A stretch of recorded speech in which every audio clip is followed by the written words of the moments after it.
রাষ্ট্র যখন মানুষের নিরাপত্তা দিতে ব্যর্থ তখন আমরা প্রাণী রক্ষা নিয়ে আলোচনা করছি এমন মন্তব্য করে বিএনপির ভারপ্রাপ্ত চেয়ারম্যান তারেক রহমান বলেছেন, গণতন্ত্র এবং শুদ্ধাচার বিদ্যমান থাকলে রাষ্ট্র বাস্তবিকভাবেই বাস্তুতন্ত্র নিরাপদ থাকে।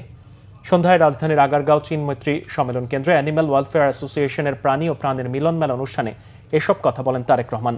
জানান, ক্ষমতায় যাওয়ার সুযোগ হলে পশু পাখি সংরক্ষণে সময়োপযোগী আইন করা হবে। ১.৫ দশকের বেশি সময় ধরে একজন মানুষ নাগরিক হিসেবে সকল গণতান্ত্রিক রাজনৈতিক অধিকার হারানোর কারণে অনেকে মনে অসহিষ্ণু হয়ে উঠেছে। এই অসহিষ্ণুতা কাটিয়ে উঠতে হলে মানুষ হিসেবে রাষ্ট্র ও সমাজে নিজেদের অধিকার প্রতিষ্ঠা করা গেলে সকল প্রাণীর নিরাপত্তাও নিশ্চিত করা যাবে।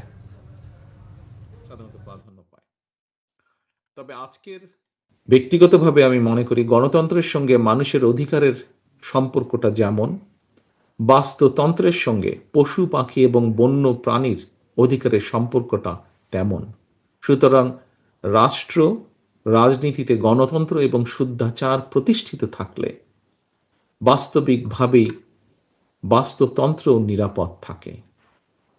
সম্মানিত উপস্থিতিবৃন্দ, আমার মনে হয় ১.৫ দশকেরও বেশি সময় ধরে একজন মানুষ, একজন নাগরিক হিসাবে সকল গণতান্ত্রিক রাজনৈতিক অধিকার হারানোর কারণে আমাদের অনেকের মনে হয়তো এক ধরনের অসহিষ্ণুতার জন্ম নিয়েছে। এই অসহিষ্ণুতা কাটিয়ে একজন মানবিক মানুষ হয়ে ওঠার জন্য মনুষ্যত্ব অর্জন আর পশুত্ব বর্জনই হোক আমাদের অঙ্গীকার। আমি বিশ্বাস করি মানুষ হিসাবে আমরা রাষ্ট্র এবং সমাজে নিজেদের অধিকার নিশ্চিত করতে পারলে অন্য সকল প্রাণীর অধিকার সংরক্ষণের ব্যাপারেও আমরা আরো সতর্ক এবং যত্নবান থাকব।